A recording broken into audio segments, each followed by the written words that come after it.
I feel Yeah. like I feel like recording these episodes are a little like getting ready for a flight. Like you get your drink and your comfy shoes and your Yeah, man. headphones and put your airplane and you go to the bathroom, the whole thing, and Yeah. it's the same process. Welcome to the Solo Creative. Today we're chatting with Travis Weirs, a Kansas City-based filmmaker who wears a lot of hats in the industry and I think is just truly a valuable resource to learn from and listen to. He has a lot more to share than we could ever pack into a single episode, so hopefully we have him back regularly to do some deeper dives on other business-related film topics. Welcome to the show. Hey, thanks for having me, man. It's always good to chat. Yeah. So what's going on in your world currently? It's January. What happens for you in January?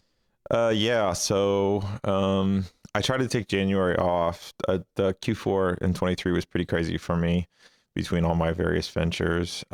So just really trying to spend some time with the family. Jess and I are going to Mexico in a couple of days. We're going to be there. We're kind of just coming back and having dinner, getting dinner with a couple friends, catching up with family, and just kind of relaxing a little bit. That's a good thing to do. Usually this January is actually kind of busy for me, but usually I do the same thing. Kind of one of the first months of the year, I try to do that. Rest Oh, is go ahead. important. Yeah. Big time. Big time. One of the first and best pieces of advice I ever got was that your creativity is like a muscle and just like you work it out, you have to let it rest and grow.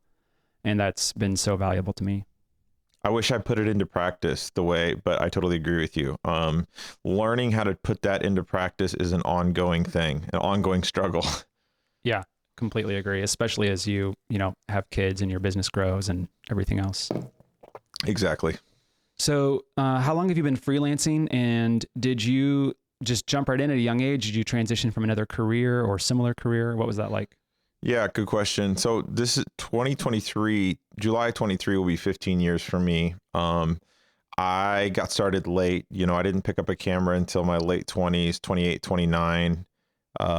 Previously, I was in an indie rock band for many years. I didn't really have a career path. I was a writer and I was good with words. And so, I was in college studying English, thinking maybe I would go write somewhere, playing in a rock band, not very career focused at all. And, filmmaking is kind of something that fell into my lap around the DSLR revolution era. I think that era kickstarted a lot of people's careers. Are you someone that is like really goal specific? Like I want to film a feature by the time I'm, 50 or something, or do you just kind of take life and projects as they go and let your career and world sort of organically evolve? Both. I mean, the first couple of years of freelancing, I didn't even think of it as a career. I thought of it more as like, how can I make enough money to pay my rent and get food on the table and, take vacations and stuff. I had been working in the restaurant industry for a while, not making any money doing that. I mean, it's a paycheck to paycheck, literally night to night tips, out situation where you don't ever have a lot of extra money. And, ramping up a freelancing career takes a couple of years to get inertia. So, and I was PAing, which you're not getting a lot of money doing that, especially 15 years ago. So really I didn't have much of a career plan at first. For the first couple of years, it was really just, can I work enough to pay my rent? Later I became very goal oriented, but those goals are, a mix of creative and financial. I have a sort of a dartboard full of a little bit of different things that I try to accomplish. And it's not so much about accomplishing them so much as it is giving me a direction to head. You know what I mean? Because without that, you can kind of just sit there and do anything. So I use goals as sort of a path, to head down. And if I get there, awesome. And if I don't, there's usually a branch that leads me another direction from that path, which I find equally interesting. Yeah, I'm not like super goal oriented. I think I'm more outcome oriented. Like I want to work on a personal project this year, or I want to increase my income or work less or whatever that is. And then it kind of gives me multiple ways to achieve that goal. Yeah, I think that makes sense. And, it's fun for those to change. I get bored pretty easily. And I think that's one of the reasons why production ended up being, a career that I've stuck out for 15 years, because it's, different projects all the time. So for me, the goals are changing quite a bit often. Sometimes I'll get started down a path and I'm like, I lose interest in that goal. I'm totally cool with just saying, that's not my goal anymore. You know what I mean? Like Yep. out the window with that, onto a different thing. Yeah, I'm really quick to try things and quick to exit if it doesn't make sense. You kind of So have to, you kind of have to be, you know what I mean? In this yeah, business, it feels like. yeah, totally. So you said you were PAing early on. I mean, what was your overall exposure to, the film industry as, 15 years ago? Did you see people having a career in it? Did you, like when you got to a point where you're like, okay, these are how rates work in different roles and careers in the industry, how did you get exposed to that? Yeah, so I was in college, doing English, and I took a couple of film classes. When I say film classes, they weren't production based. I mean, there was a media department there at the University of Missouri, Kansas City, but they weren't very, we were mostly spending our time studying like film theory and story structure and watching old Fellini movies and French New Wave and all that stuff. There wasn't really any hands-on uh, experience with the equipment, and I had no idea that you could be a freelancer. You know what I mean? I had no idea there was commercials and local documentary productions. It really wasn't until after college that I got an internship on a whim at this startup production company, and I was just kind of looking for things to do. I was writing at a place, I was waiting tables and bartending, and I heard about this new production company starting off, and so I applied for a free internship, and that's when I realized, oh, like you can make money doing this. Like they're shooting Walmart commercials here and grocery store commercials, and it was kind of mind blowing to me to see that there was this whole little industry built around videos. I had no idea that it existed. Yeah, I went to Columbia for photography, and my roommate one of the years was actually going to school for film. And even then I was like, what are you even going to do with this? The same thing. Like, it just didn't click with me that there was, like local production companies, or, you could make a documentary. It just, for whatever reason, my brain just didn't put the pieces together. And I was like, well, cool. That sounds dumb, or good luck. I don't know, whatever. Right. Did you, grow up around people that owned a business or were self-employed, family members, friends, or something where you could kind of glean some of that process from them, or see it at work and like be like, okay, I don't know what I'm going to do, but I know you can make money on your own? Anything like that? No. No idea. Had no idea. Everybody I knew growing up worked for a company. I was born in 80. I'm 43. So I didn't know anybody who kind of was out there hustling, doing their own thing. I don't know when that it dawned on me that you could do this. Probably, sadly, in my mid late 20s, right around the time I started doing stuff like this. My dad worked for Hallmark for 42 years. A lot of people that I saw worked for a company for multiple decades, you know what I mean? And there was this relationship with the employee and the company that I'm not so sure it still exists. You know what I mean? But like where you're loyal to the company and the company's loyal to you, and they're interested in your retirement and they're helping you find some sort of pension. And yeah, I mean, that's what I saw growing up. Yeah, I think that's a huge shift, just with our generation, for people that have careers. It used to be like you go work somewhere for like 40 years or whatever. And now it's like, if you work somewhere more than 4 years, it seems like something's weird. Yeah, absolutely. Yeah. How did you start learning the business side of things, and how are you currently? Was it like books, podcasts, an internship? When did those, like the business side of it, really start clicking for you and the light bulbs kind of start going off? Business side didn't come for a long time. Now it's interesting, 15 years in, I would say that that's like my strongest attribute is knowing the business and understanding the business side of it. But, that's just been part of the journey. That part, I started in 2009, July of 2009, and it wasn't really until 2016, 17 that I really started realizing like, if I'm making the kind of money that I'm making and I'm going to be doing this for a while, like I better get good at the other aspects of this rather than just the technical execution of the projects. So, I'm a self-taught, filmmaker. I tried finding a mentor, in Kansas City, didn't have any success with that, didn't have a lot of interest. It's a great market, and there's a lot of supportive people here, and it's changed quite a bit now from where it was then. But at the time, it was like very protective. And I felt like anytime I went to someone expressing an interest in sort of shadowing them, their response was quite literally sometimes like, kind of, stay away from me, kid. Like, I've got my little area. You go make it on your own if you want to stick around. And I had quite a few older folks in the game straight up tell me like, you cannot make it in this industry. Like, don't even try. Yeah, there's a lot of curmudgeons out there, I think.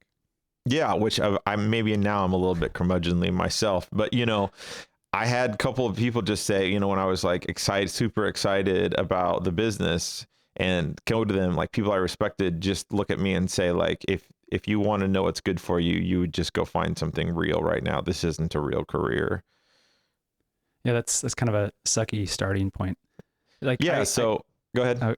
Well, I've been hit up every now and then. I get someone like, hey, can I intern for you or whatever? And I definitely, I feel bad because like I want to help and encourage people, but also I'm like, I work in my basement and I travel basically full time. So it's just like, I'd be happy to like have a conversation with you every now and then or grab coffee or whatever, but I don't know what I would do with you as an internship. I just don't know.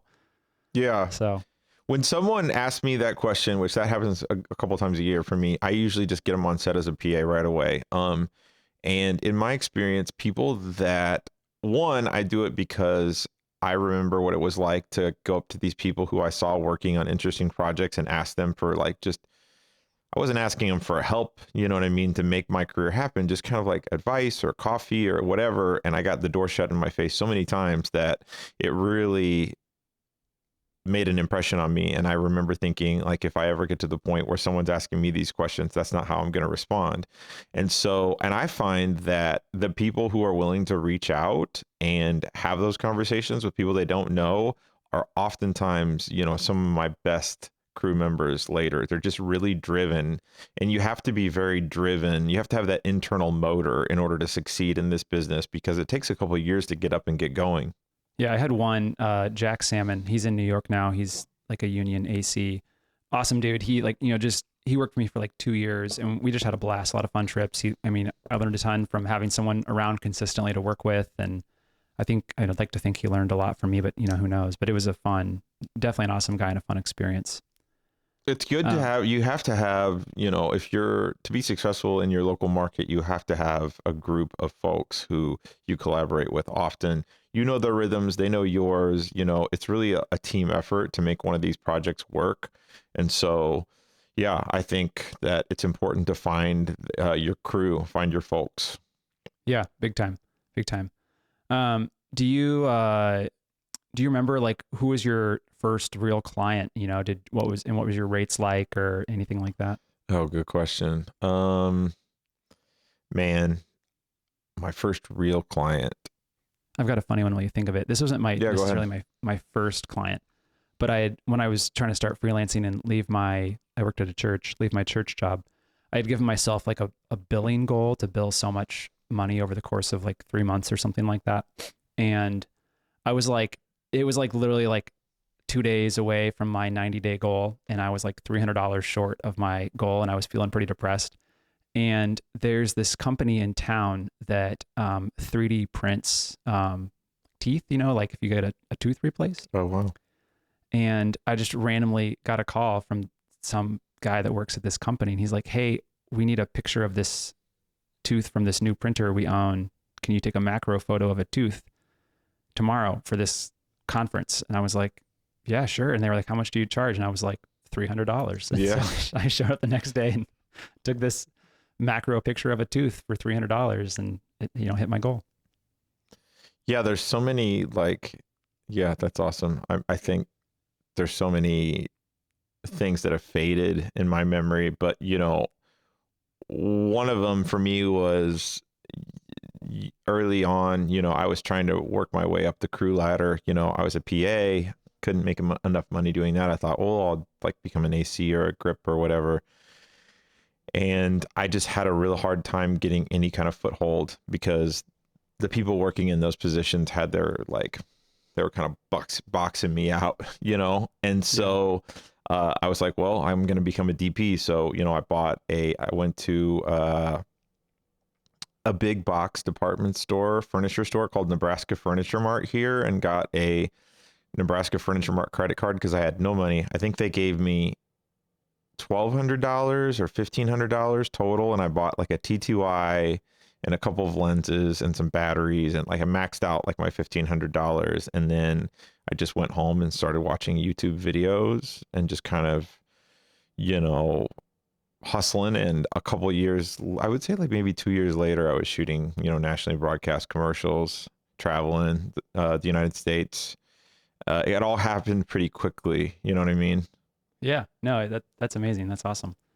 What would you say to people who are in smaller markets who maybe don't have access to go, be a PA or, AC for someone? And it's really like, it's just everyone is sort of like a solo, do everything kind of person. And there isn't that, maybe people aren't always trying to box you out or don't want you to learn. It's just like a highly competitive small market. And so there's just not a lot of space. And so they're nervous. Like how do you get started and how do you learn?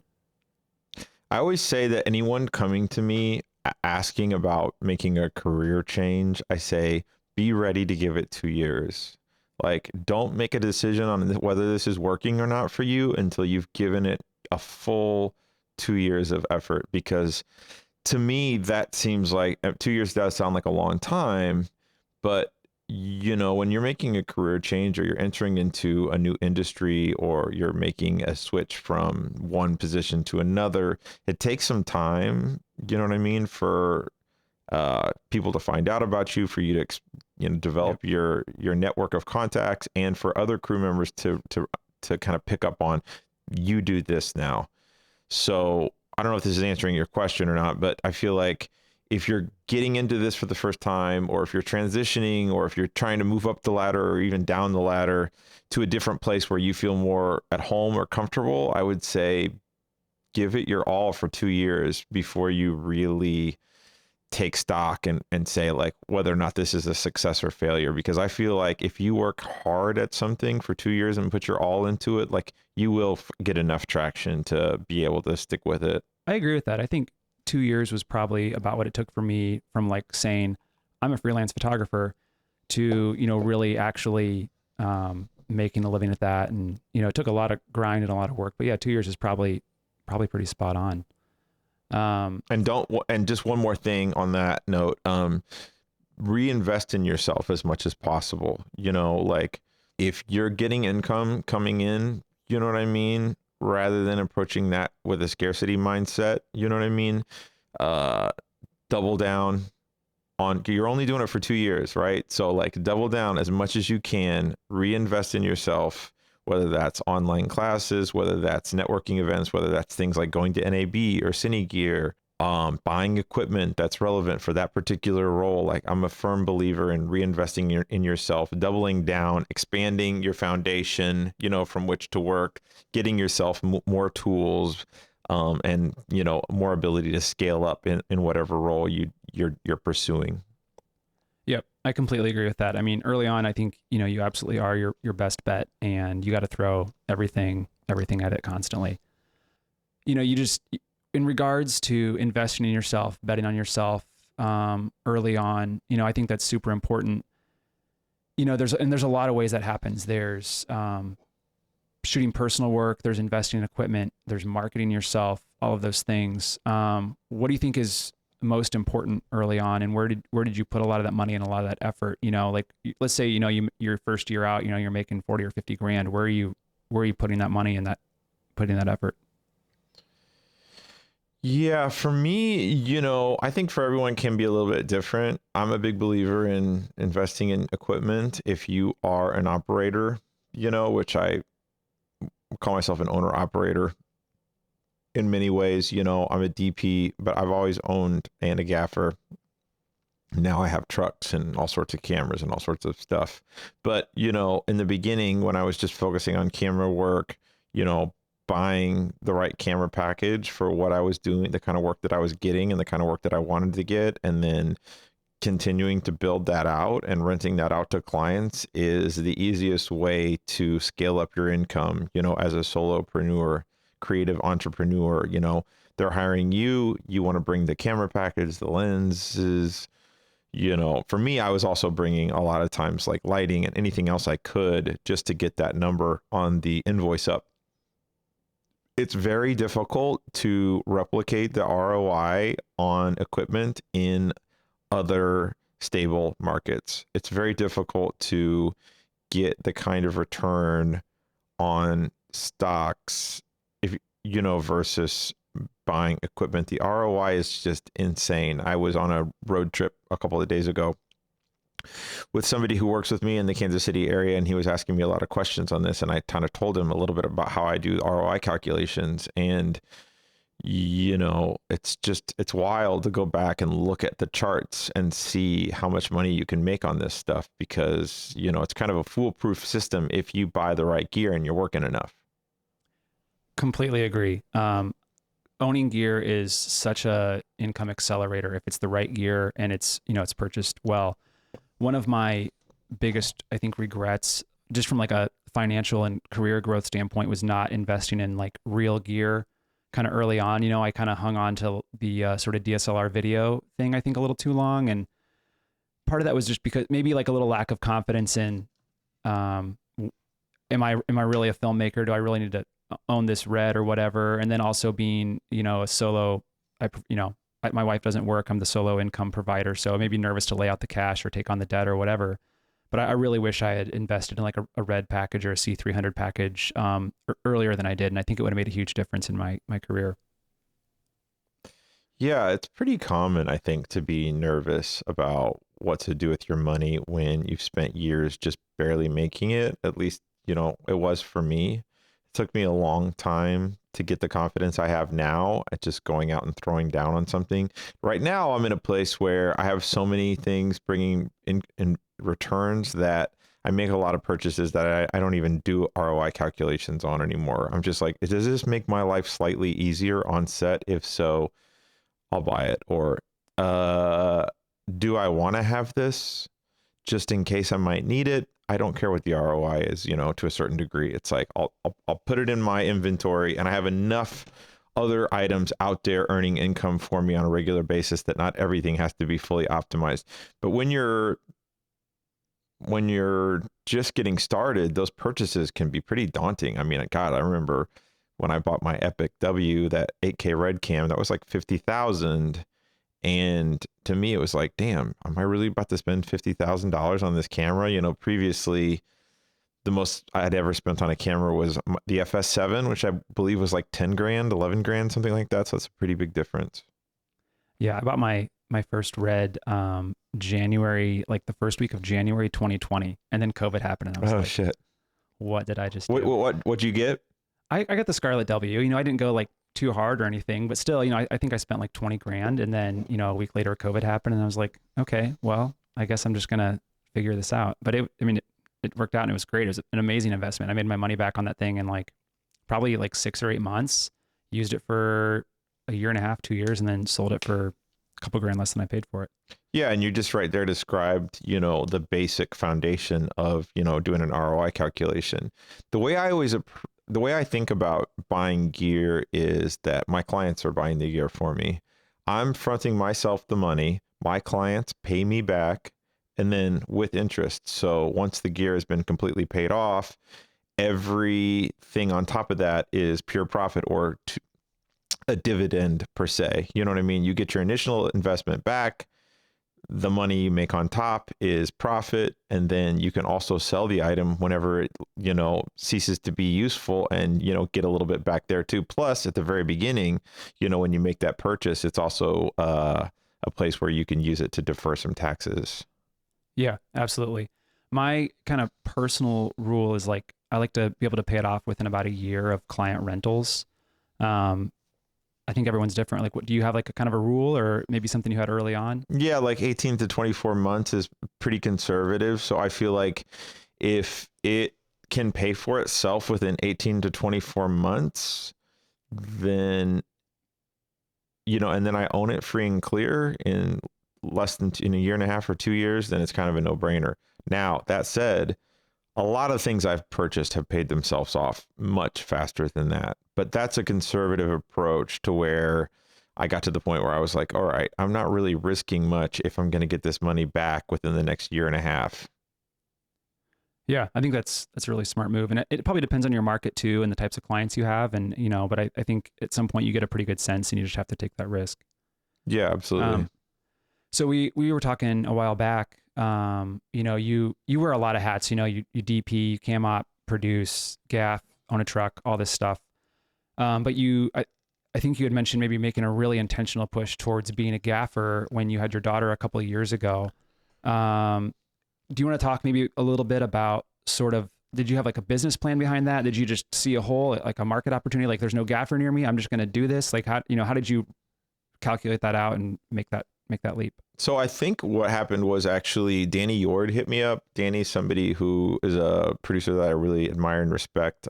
He's got a couple of amazing, films that he's made. One of them is called Almost Holy, which the cinematographer there was John Pope, directed by Steve Hoover. I believe I got everybody's names right. These are friends that I made at Masters in Motion, which for years has been a community resource held in Austin, Texas, put on by John and Christina Connor, based in Philly. And that's a place where basically they just put on a little event. Filmmakers from all over came and got a chance to meet other filmmakers.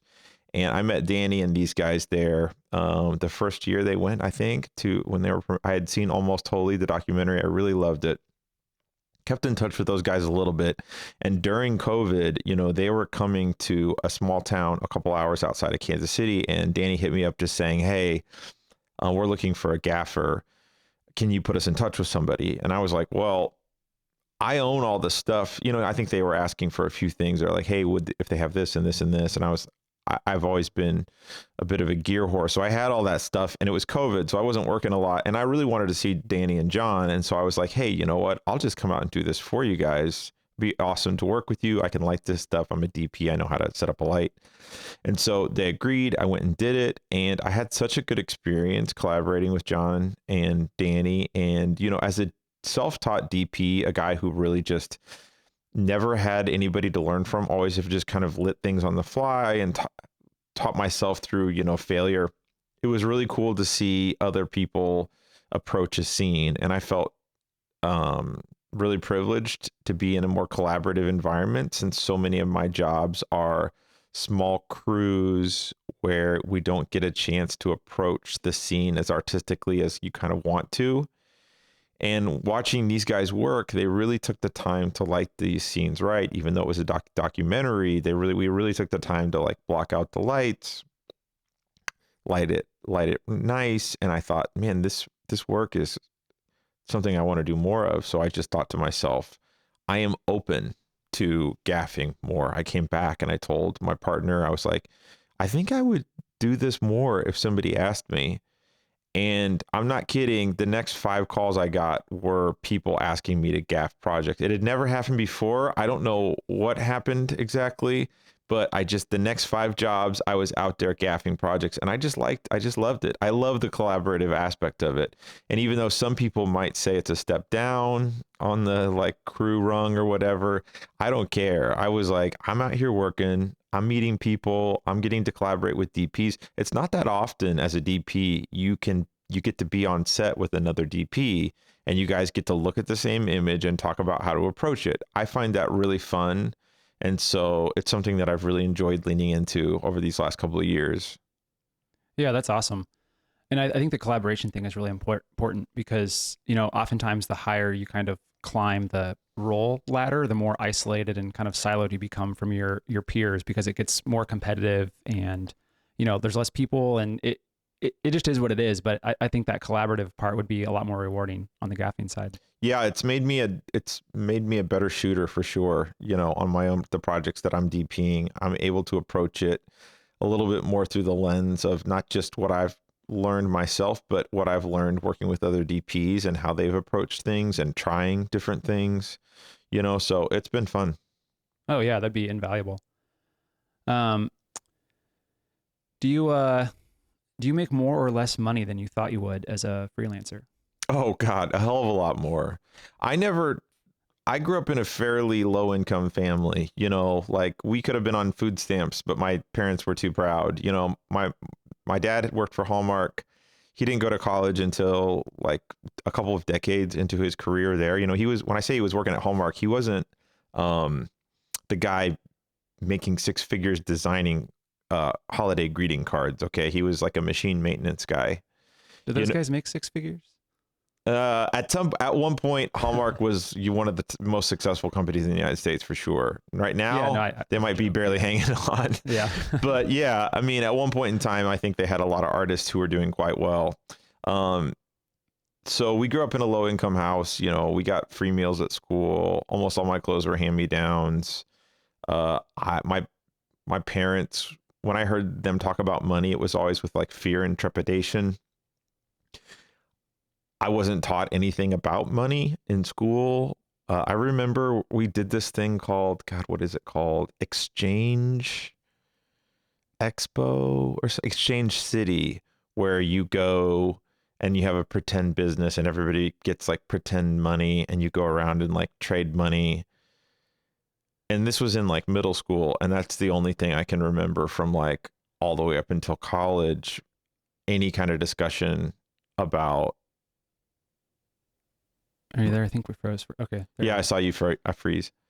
No, that's all right. It's recording locally, so I'm not worried about it. But yeah, I relate to that. You know, we didn't really grow up with hardly anything. So making money at this just kind of blows my mind every day. The first time I made six figures, you know, well, just to backtrack a little bit, you know, my first couple of years freelancing, I had to get my friend do my taxes. And I remember one year it was like maybe $12,000 or something gross. It was like PAing and like doing a little things. I would like go to Costco and like help them sample food items and get paid like $12 an hour or whatever. I was tearing down events like weddings with my buddies. I was doing anything I could just to make a few dollars. Yeah. And I made like 12,000 and I was just like, oh God, this isn't very much, you know? And the first time I made six figures, I was actually terrified because I thought, oh shit, this was kind of a mistake. Like I like happened upon a good streak and I was sad because I thought, well, now I'll never be able to do this again. And it's going to be so frustrating knowing that this is possible, but that I can't do it. I mean, that's how little faith I had in myself. So it's been quite a long journey of figuring out, you know, what's possible along the way. And, you know, it wasn't until I was making the money that I actually realized like, okay, like there's more here than just, you know, scraping by. I can actually turn this into like a pretty successful enterprise for myself if I really put everything into it. Yeah. Yeah. I mean, my first year out freelancing, I just kind of, you know, put my head down and work. And I got to the end of the year and I was like, I started looking at things and I was like, oh, I made literally double at what I made at my actual real job a year ago. And I couldn't believe it. Like I was shocked. And then, you know, a couple of years went by and, you know, my accountant's like, she gives me my taxes and I made like just over $100,000. And I was like, are you sure? Like, I don't like same thing. I'm like, I didn't really believe her. And then I was like, okay, I got lucky this year, like batten down the hatches, like I did something wrong or something, you know what I mean? There's no way I'm doing this ever again. So it's definitely a wild feeling the first time that sort of happens. Yeah, man. That's pretty crazy. It's cool that you were able to experience so much success right off the bat. I mean, you're a really talented guy and you're very good with people, so that doesn't surprise me. Well, thanks. I mean, it was definitely a rough couple of years out of the gate. You know, I bounced in and out of a lot of regular jobs and, you know, PAing and that kind of stuff too. So I tried once to freelance and did not go well. Went back and got a regular job until I could kind of figure it out again and make a go of it. And round two really took off for me. When did we meet? What year were you in your freelance journey? Was it South America? No, we were in that Nashville shoot. Oh, It was yeah. like 110 degrees. Oh, yeah. I think it was probably like your first shoot with that red, maybe like you just gotten it, I think. Yeah, maybe not too long before that. Yeah. So that was Yeah, 2017, I think. Yep. So like June I remember, 2017. yeah, I remember I bought a house and moved in, and the next day I flew out for that Nashville shoot that you were on. It was pretty crazy. So what year was that for you, freelancing? That would have been year 2 of like completely, I hadn't no other income for 2 years. So Mhm. I my 3 years of like making some money at it, but 2 years of just totally freelance. So Cool. So do you, how long are you? Where are you right now? this will be, what is it? It's 14. This will be 10 years, I think. Oh, Right? wow, awesome! Yeah, Congrats I to think you. 10. 10 Yeah. years, a decade. Yeah, thanks. I'll get myself a mug or a shirt. Well, I mean, I've seen you advanced so far in your career from just when we met in 2017, which I guess it is 2024. It doesn't feel like that long ago, but it's interesting to watch other people advance. You see things incrementally because I only see you once a year, once every couple of years, I'm able to see these large leaps as you continue developing your career, and it's pretty cool to watch. Yeah, thanks. And likewise, same to you. Yeah, I was definitely very green on that shoot. I mean, that was like one of my, I've been freelancing for a couple of years, but definitely my first like, I guess agency shoots. I've been doing a lot of client direct work at that point. So different experience for sure. Yeah. Do you think you work more than you expected to, or less than you expected to? What does that look like? I have a real problem with work, in terms of just doing it all the time. I have a kid now, Pepper. She's, she turned 2 last October, and it's really put into perspective just how demanding my schedule is. You know what I mean? For a long time, it was okay. I was single. I didn't have a kid. I mean, I used to be gone like 75 or 80% of the year doing this stuff. And, in 2017, 2018, I started a little side hustle that started taking up some time. 2017, I bought my first house. 2020, I bought my first investment house. So I started building these other little ventures that all started to grow and have like lives of their own. And now I'm in a place where I'm doing quite a lot of things, and they can all be demanding at times. And sometimes they're all demanding at the same time. And so, yeah, work-life balance is something that I wouldn't pretend to have a grasp on, but it's something that I'm really attentive to. You know what I mean? I'm paying a lot of attention to it. Yeah, I think about it more than I put it into practice. Yeah. I'm forced to, because my partner just won't put up with it. She's like, hey, like, we need dad around. And that's a big, that's one of the reasons why I when I decided to start gaffing, I was like, I'm going to buy a truck. I'm going to build out a little system here in Kansas City where I can maybe try to work a little bit more locally and not be gone all the time.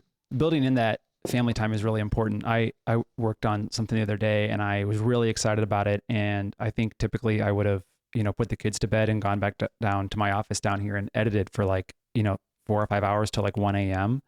And I just intentionally decided like, okay, I'm just going to hang out with my wife tonight. I don't need to go edit till 1 a.m. It's probably not going to be that good anyway, because I'll be tired. So I'm just going to sleep on this and hit it tomorrow and take some family time. And I'm glad I did. Yeah. I mean, at the end of the day, those experiences you have with your family and friends are far more valuable than, you know what I mean, another video project. Yeah, totally. If you were to like break your income down into buckets, like DP work, gaffing work, rental income, other ventures you have, how would you kind of roughly break that up? Or do you have those numbers pretty specifically dialed in? Not really. I actually approach it more holistically in terms of like, what are all of these things bringing? What's my overall goal for the year? What are my goals within these businesses in terms of not just financially, but like structurally? Like, what do I want to do with them? Just to get like specific, like with Cine Kit List, which is an online video community that I run, my goal might be like to collaborate with a certain brand in 2023. there might not be any financial goals attached to that. Just like, hey, I want to collaborate with this brand, or I want to make a connection with this brand, or with my rental properties. One of my goals last year was to purchase another property. It was just like, let's get another one of these houses in our portfolio. You know, it can be anything. I'm looking at these various businesses individually, and then I'm seeing, based on how they're doing, can I get to a total that makes sense for me and my family and how I want to continue growing? So last year in 2023, even though there were the writer strikes and the actor strikes, for me, sports and doc and that kind of work kept me really busy. So I did quite well. So I dialed back a little bit on Syndicate List, dialed back a little bit on the real estate, and let my production kind of take over. And maybe it'll be different this year. We'll see. Yeah, I think having a more organic approach to that process is probably just easier. You know, when you're super rigid, it can make it harder, and you can judge yourself a little bit more. But if you just have some goals and organically get there, I think it's a lot better, at least for me. Do you at least look at some of those buckets, you know, like real estate or rental equipment, and add fuel to fires that are burning well? Or, you know, what's your process there? If something's going well, do you just like, okay, that's great, and let it go? Or do you like, okay, this is going, let's totally. I definitely will add fuel to something that's really taking off, or really feels like there's like a timing element to it. Like for me, I know that Syndicate List, it's an online community, but it also serves as a deal portal. So, you know, we were running deals with manufacturers through our partnership at Arama. I know that a big incentive for people is to spend money at the end of the year so that they can do exactly what we've talked about, which is to increase their ROI through their company by owning gear. And so for me, you know, like October, November, December are really times where I like work all really hard on that business. And it's partially because that's a good time for just retail in general. And it's partially because I know for that community, those are important times, you know what I mean, to get these deals out there so that they can defer a little bit of taxes and, you know, scale up for 2024. Shifting gears a little, you know, or actually let's backtrack a little. You know, we talked about earlier about investing in yourself first and foremost, and really aggressively early on. At what point, or how did you kind of shift your mindset from like 100% investing and growing my business to, okay, now I need to start maybe investing in my future, like a retirement account or a brokerage account or a rental property or whatever? You know, how, like, was there a point where you just, you know, what did that look like? Where you're just like, okay, I'm making enough money now I need to do this? Or, you know, how did you make that decision? Yeah, I paid a shit ton of taxes and it pissed me off. That was basically it. I owed the government a lot of taxes. I didn't realize it was going to be so much. I was still working as a solo entrepreneur. So I didn't have any kind of corporate structure. That's taxed at 40%. Self-employed folks are taxed at 40%. And I owed the government a lot of money, and it made me mad. And I thought, damn, you know, I'm not going to let this happen again. And I talked to like my CPA, who don't have a lot of good things to say, but he did help direct me towards just like, yeah, it's a SEP IRA, you know, retirement fund. Like, hey, if you want to avoid paying so much taxes next year, you know, dump some money in here. So my first retirement investing was purely as a vehicle to avoid paying so much in income tax. And then from there, I was like, well, if I'm going to be putting this amount of money into these places, I better find out exactly what I'm doing.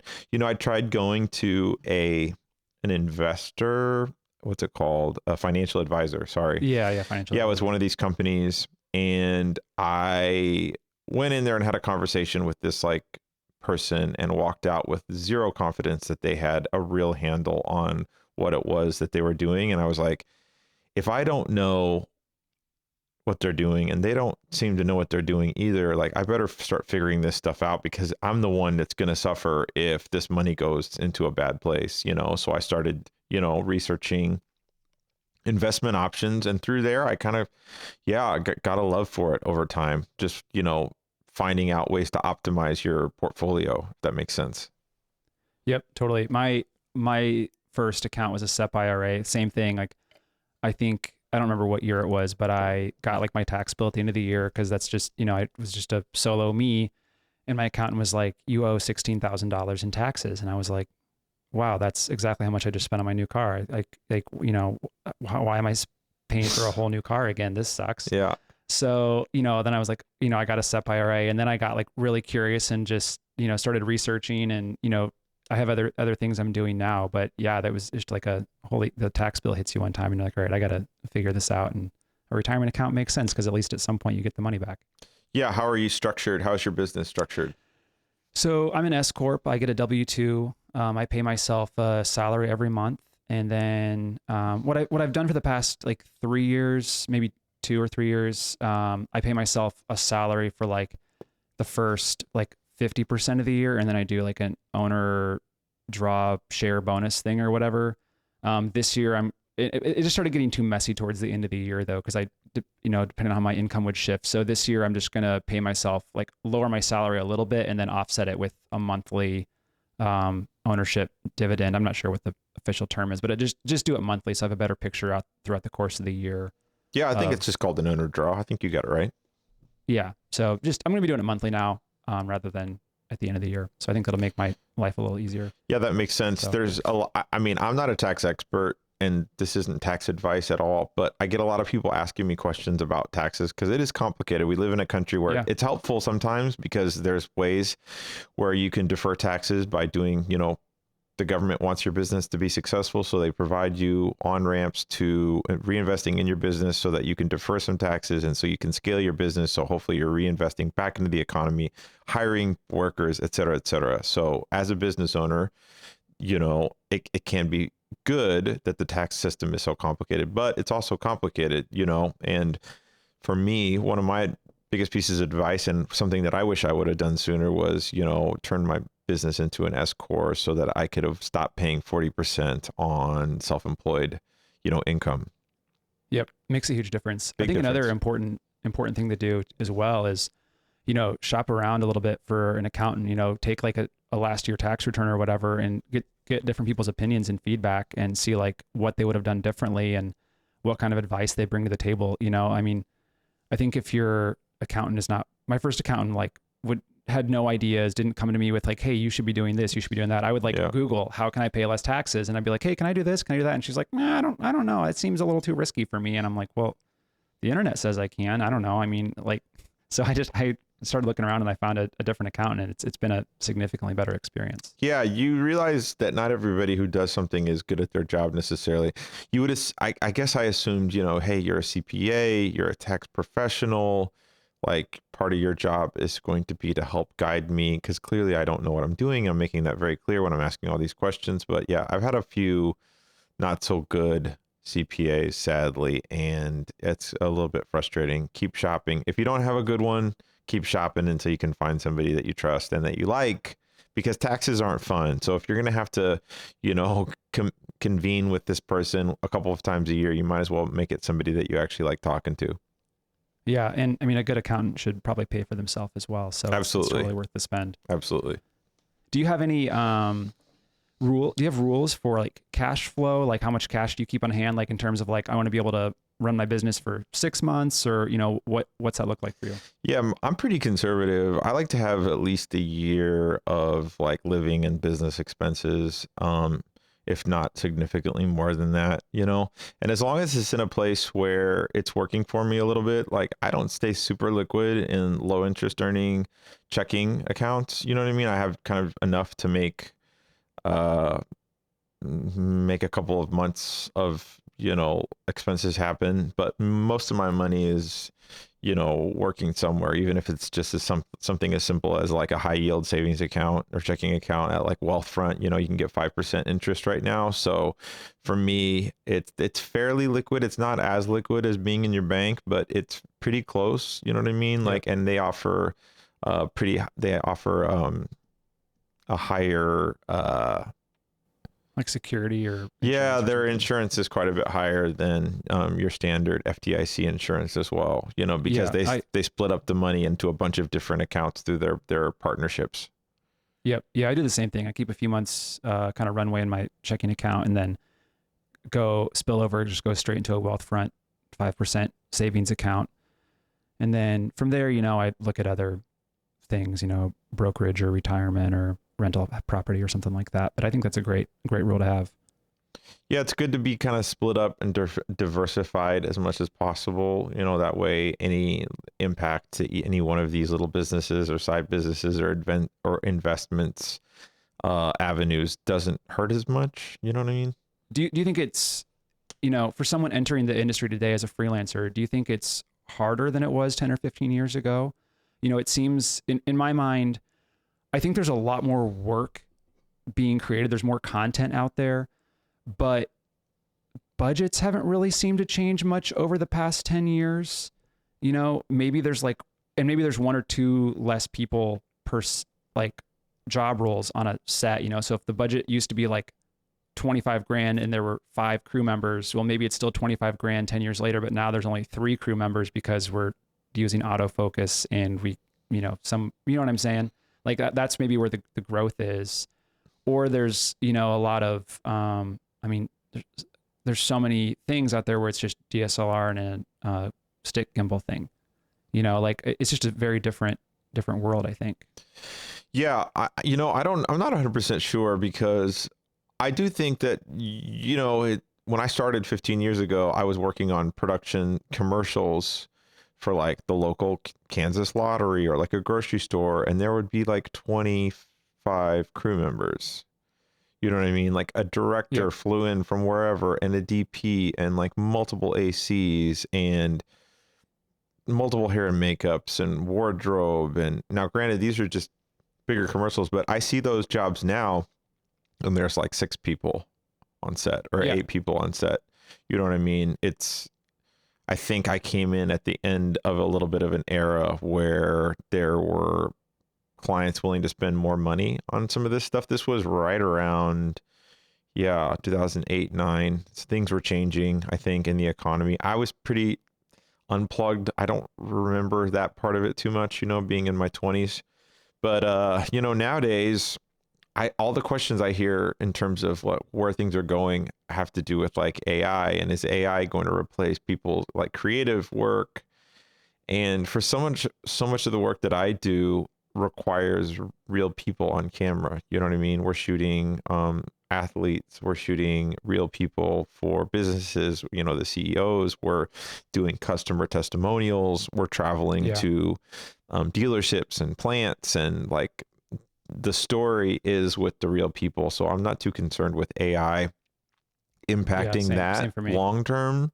I think with anything, there'll be a fad where companies start using this. And for some people like who write, junk copy, their jobs are going to be taken by robots for sure. Yeah. I think there's some roles that'll absolutely get replaced, but if you're dealing with real people, I think it's probably pretty safe for now, at least. Mm-hmm. Do you think like budgets are going up or down, or, what's been your experience there over the past even 5 years? Yeah, budgets have definitely been impacted by COVID quite a bit. I think producers were already trying to throttle them down. And then when COVID happened, I got approached by so many producers during that time who basically their attitude towards me was, you should be lucky that we're even calling you for the job. So don't worry about what the rate is. It's COVID. Nobody's working. You'll just take whatever it is that we'll give you. And that attitude never sits well with me. I'm looking for a creative partner and a client that is hiring me because of what I can bring to the table, not just because I'm the lowest bidder. So, it's meant that I've had to say no to a lot of things, but I'm just a firm believer in, the only way to get good at saying no is to do it again and again and again until you become comfortable with it, until it becomes familiar. And, every no just opens up another opportunity for yes. I don't want to sound like a motivational speaker, but saying no to low budgets and high expectations has been, getting good at saying no to those things has been really beneficial for my career, because it's helped reinforce to me my own value, and it just leaves me open when the right opportunities do come along to say yes to those and to pour my full self into those. Early on, it can be really easy to try to be cheaper to get the job, or someone pushes you around and you just take the rate. And it's really hard. I mean, you think it's just a confidence thing, or what could someone do to, start saying no early on? Do you think you just have to do it, or, what do you do? Well, I think you're going to say yes to some things that you don't like, that you kind of had a feeling might not be a good situation. And then you did say yes. And then you went into it and it wasn't a good situation. And there are definitely what I would call red flag clients. And, red flag clients are the ones who it's like, they're like the trifecta of bad. They want to beat you down on your rate. They're not prepared and they don't give you good creative. They expect the world. And then on top of that, they're usually the ones that you have to chase down when it comes time to actually getting paid too. So it's like when you start seeing red flags on some of these clients, it's usually just like a bad client in general. And it takes a few years of kind of, maybe saying yes to a couple of those when you're like, well, they seem red flag, but they did offer me a few $1,000s and I haven't worked that much this month. At a certain point in time, like the money is nothing. It's like your emotional and mental well-being are far more valuable. And so when I sense one of those clients sniffing around, I like to politely shut the door. I mean, the sad thing is those red flag clients exist just as much at like the $500,000 level as they do at the $500 level. Don't we know it all too well? Yeah. Yeah. It's crazy. If you were to start out today, what do you think you would maybe do differently than you did 15 years ago? I don't know the answer to that question because I'm a big believer in, failure being a really important part of the journey, so like when someone's like, hey, what would you do differently? If you could avoid making these mistakes, it's like, well, you have to sort of run into the brick wall. And for me, sadly, it takes a couple of times doing it before that lesson really sticks in. I feel like the lessons learned in pain and suffering are the ones that like really force you to readjust your framework from which you approach these things creatively. So I would just say I'm not necessarily proud of the failures, but I embrace them, you know what I mean, as part of the journey. And so I think you kind of have to go into it not knowing everything, knowing that you're going to fuck up, and just being willing to, when that does happen, take responsibility for it and let it help you teach you a lesson on how to avoid that in the future. Yeah, there's not much I would do differently in my career. I mean, there's maybe some little things here and in the moment regrets that I'm like, why did I commit to this or sign up for this? But long term, you learn from it and you grow from it and have fun stories, and it's awesome. I wouldn't change any bad moment. Yeah, I have a couple of really painful ones, like that come to mind right away where you're just like, it's some that still hurt a little bit, but hey, it's like, it's all part of the journey. Do you ever feel like we're in a bit of a bubble, like our generation in regards to being filmmakers and photographers? We're sort of born at just the right time for the juxtaposition of, video being accessible to us and a demand for content through social.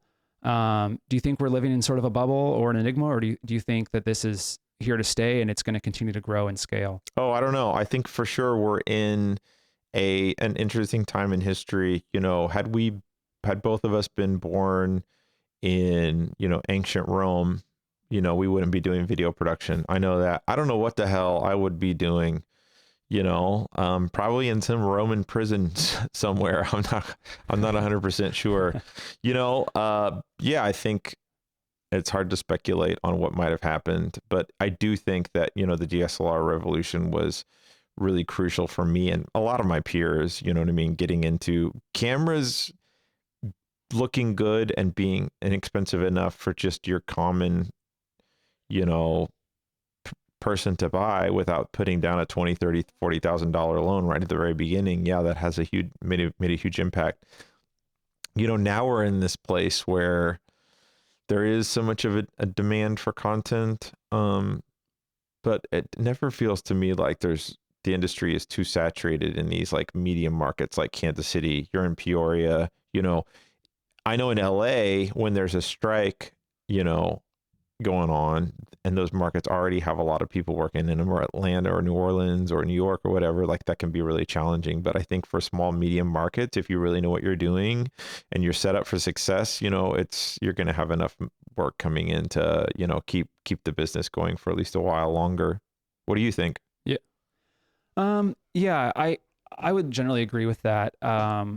These smaller medium markets, especially detached from like your major coastal hubs, where there's still commerce and business, I think there's a lot of growth potential still, and I'm pretty bullish on the future. You know, I think the individual creative and being able to directly connect with brands and bring ideas to the table is only going to get stronger. Nothing against any agencies out there, but I do think that, you know, independent people or small production companies definitely are going to continue to grow while large agencies might struggle, I think, a little bit, you know, because brands can go directly to people to make something they like, or, um, you know, find someone easier and take a risk on someone a lot easier than, you know, your traditional 12-month or 18-month marketing campaign that's all managed by an agency. So I think if you're in these small, medium markets with good size 200, 300, you know, small businesses around you, there's so much potential. Yeah, absolutely. Would uh would 20-year-old Travis be impressed with 40-year-old Travis? Oh man. Maybe in some ways, I'd probably say I'd, I never had much of I don't know what I wanted at 20. You know what I mean? I'm 43 now, and I think at 20 I wanted to play in like a British rock. I wanted to be British and play in like a British rock band, and I would write these songs, and and at 20 years old, your ego is so confused because you desperately want to be seen as like unique. We all want to be seen as like, hey, this is why I'm here. You know what I mean? To make music or to write or to sculpt or to paint or to work wherever. And I was in an artistic struggle for most of my early 20s. The band I was in, if some people like came up to us after the show and they'd be like, "Oh, I really liked that song or that chorus." I mean, I was so uh God, what's the word? I was so rebellious that I would like go to the band and like be like strip the chorus down to like, strip the hook out of it. You know what I mean? It's like, oh, Yeah. we'll punish you with our sound. You don't get to enjoy this. And now I'm, focused on, creating these successful businesses, and sometimes I don't even think about like the artistic element of it. In fact, oftentimes I don't. I'm just approaching it as a technical problem. You know what I mean? Almost like a plumber. It's like you've got a toilet malfunctioning. I've got a lot of tools. I'll come into your house. I'll take a look, and I'll use my 15 years of plumbing and a bunch of tools from one of my trucks to kind of fix this thing up. And I mean, that's a lot of our projects. They're not all like these creative endeavors where we get to go in and then truly fully express ourselves as artists. I think some of it is just taking your tools into the house and plugging the leaks and solving those problems and, sending the invoice and getting paid for it and moving on to the next thing. And I don't think that's all bad. Completely agree. I went through a bit of like a self-discovery, maybe career crisis, like what am I doing with my life moment a few years ago. And I put some time into figuring out what really kind of makes me tick, you know? And, because I had to separate like my value is more than being a photographer. I'm a person with other things and values and gifts or whatever. And through that process, I kind of dialed in on the fact that I love solving problems. Mm-hmm. Like I love being able to solve a problem for somebody. And it just so happened to be that all my problem solving is focused on using a camera to solve like a visual problem or a communication problem. But I learned that, I could be happy solving all kinds of problems for people. So it opened my eyes to other areas and other avenues to grow and connect with people, to make money through solving problems. But it also gave me this realization that, oh, really all my clients have are communication problems or visual problems with, whether it's like a video you're making for internal communications or a marketing piece or whatever it is. And when I shifted my mindset to being like, how can I solve my clients' problems rather than how can I be cool and creative? It just totally changed my career trajectory. Yeah, that makes a lot of sense. I think that, we do both. We are creative in the ways that we solve our clients' problems, but you have to just sort of be like technically an expert, in order to do what we do. You have to understand the gear. You have to understand the technology. You have to understand, the schedule. You have to understand, how to manage crews. You have to understand how to communicate professionally with the client. I mean, there's so many things that just come down to technical mastery that go well beyond any kind of like unique creative expression. Yeah, I actually think that's one of the biggest pieces of advice I give to younger people. It's so much easier now to replicate an in look without knowing the technical process of how you arrive there. And that can be great for, an image this big on your cell phone or something. But, at some point it doesn't get you far enough, and it's not going to be, without those skills, you're not going to go far or really get to a point where you can make good money and have a successful career. Because eventually people will see through it and realize that, oh, you just kind of know how to emulate. You don't know how to actually create it and do it. Yeah. And I've worked with some real geniuses on set that aren't in the industry anymore because people didn't like being around them. It takes a lot more than just the ability to execute too. It takes just basic people skills, being polite, being respectful, being courteous, being prompt when asked a question by your client. I mean, all those things are equally, if not more important than the actual like gear and the ability to execute in the first place. Yeah, completely. Do you think your career and success are a result of luck or hard work? Oh shit. I mean, I don't know how to quantify luck.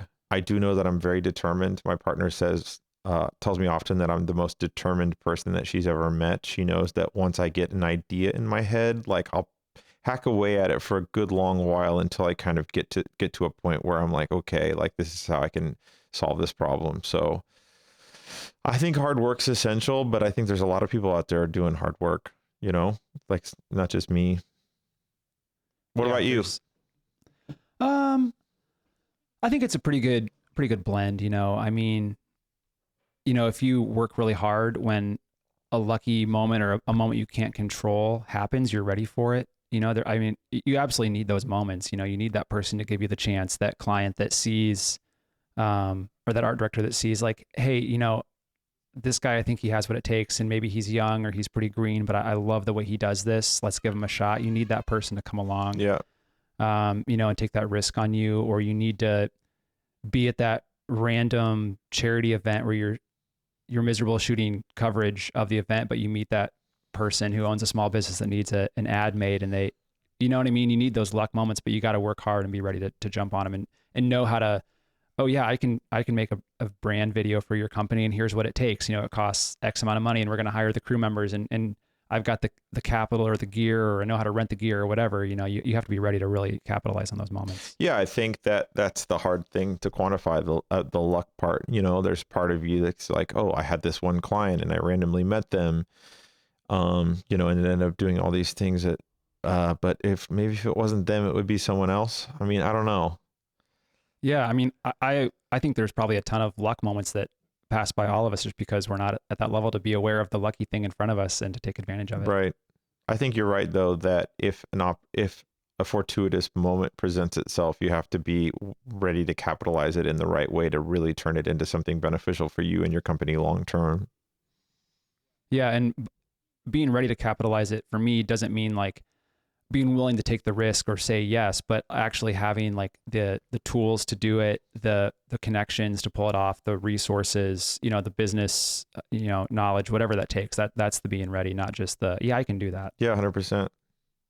Well, Travis, thanks for coming on today. It's been just fantastic chatting with you. I love every conversation we have. I learned so much, and I'm sure our listeners will as well. Yeah, I really appreciate you inviting me to be on the podcast. It's always fun catching up. I consider you a good friend, and I like watching you on your journey as well.